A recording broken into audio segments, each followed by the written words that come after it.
नमस्कार, आपका स्वागत है। सूर्य देव को जल चढ़ाते समय भूल से भी ना करें ये गलतियां। पुराणों के अनुसार कहा जाता है कि संसार के समस्त मानव को स्नान करने के पश्चात सूर्य देव का अवश्य जल चढ़ाना चाहिए।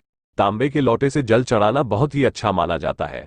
जल के साथ अक्षत एवं फूल मिश्रित कर सूर्य देव को जल चढ़ाने से सूर्यदेव बहुत ही जल्दी प्रसन्न होते हैं। जेल को चढ़ाते समय सूर्यदेव के मंत्र का उच्चारण भी करना चाहिए। इससे मन में सकारात्मक ऊर्जा प्रवेश करती है। जिन लोगों का स्वास्थ्य अक्सर खराब होता है, यदि वे लोग हर सुबह स्नान करने के उपरांत सूर्य देव को जल चढ़ाते हैं तो उनको स्वास्थ्य से संबंधित जितने भी समस्या होती है उन सभी का निवारण प्राप्त हो सकता है। बहुत से लोगों की कुंडली में सूर्य की दशा ठीक नहीं होती। इन लोगों को अवश्य ही रोजाना स्नान करने के पश्चात सूर्यदेव को जल चढ़ाना चाहिए। इससे उनके ग्रह में जो भी खराबी है उसमें सुधार आ सकता है। बात की सूर्य भगवान को कैसे जल चढ़ाएं एवं कब जल चढ़ाएं। चलिए अब हम बात करते हैं कि सूर्य देव को जल चढ़ाते समय हमें किन बातों का ध्यान रखना चाहिए। यदि आप सूर्य देव को जल चढ़ाते समय ये गलतियां कर रहे हैं तो सूर्यदेव को जल चढ़ाना और ना चढ़ाना एक समान है। आइए जानते हैं सूर्यदेव को जल चढ़ाते समय होने वाली गलतियों के बारे में। हो सकता है कि इन्हीं गलतियों के कारण आपके रोजाना सूर्यदेव को जल देने से भी आपको किसी भी तरह का कोई लाभ प्राप्त नहीं हो पा रहा है। लेकिन इससे पहले अगर आपने चैनल को सब्सक्राइब नहीं किया है तो इसे सब्सक्राइब कर लीजिए ताकि आप ऐसी महत्वपूर्ण जानकारी वाली वीडियो देख सके। सबसे पहली बात, पूर्व की ओर मुख रखे सूर्यदेव को हमेशा पूर्व की ओर मुख करके जल चढ़ाना चाहिए। हमेशा सूर्य की दिशा जब पूर्व की ओर हो उस वक्त ही जल चढ़ाने का प्रयत्न करना चाहिए। जल चढ़ाते समय जल की छींटें आग के पैरों के ऊपर नहीं पड़नी चाहिए। हमेशा इस बात का ध्यान रखें कि आप जहां से भी जल चढ़ा रहे हैं उस स्थान से सूर्य देव को देने वाले अर्घ्य का जल आपके पैर में किसी भी हाल में नहीं गिरना चाहिए।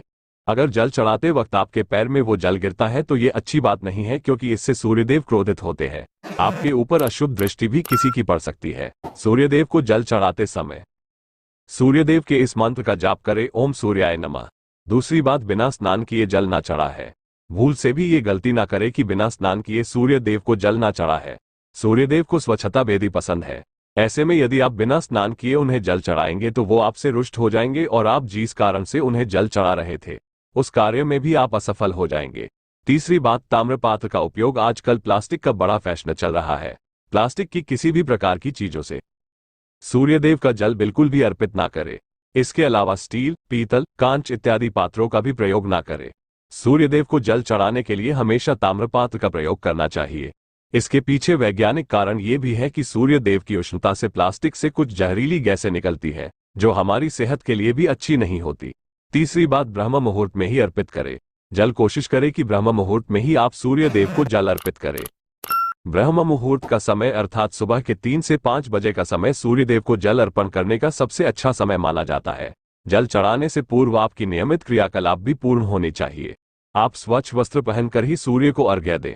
ऐसा करने से नवग्रह अर्थात नवग्रह की कृपा जल चढ़ाने वाले व्यक्ति के ऊपर सदैव बनी रहती है। पांचवी बात, अक्षत एवं फूल अवश्य हो। सूर्यदेव को जल चढ़ाते समय जल में अक्षत, रोली, फूल अवश्य होना चाहिए। अगर आपके पास कुछ भी नहीं है तो अक्षत से काम चला सकते हैं, बस खाली सिर्फ जल न चढ़ाएं। छठी बात, हाथ सिर के ऊपर रखें। हमेशा अपने हाथ को सिर के ऊपर रखकर ही सूर्यदेव को जल अर्पित करना चाहिए।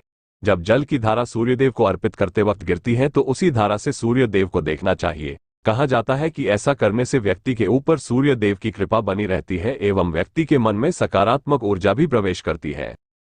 सातवीं बात, चप्पल ना पहने। भूल से भी आग के पैर में चप्पल होनी नहीं चाहिए। यदि आप सूर्यदेव को चप्पल पहनकर जल अर्पण करेंगे तो आपसे रुष्ट हो जाएंगे। अगर हमारे द्वारा दी गई की जानकारी आपको अच्छी लगी है तो हमारे माधव चैनल को सब्सक्राइब और लाइक कीजिए। पूरा वीडियो सुनने के लिए धन्यवाद। फिर मिलेंगे नहीं, तब तक जय हिंद, जय श्री राम।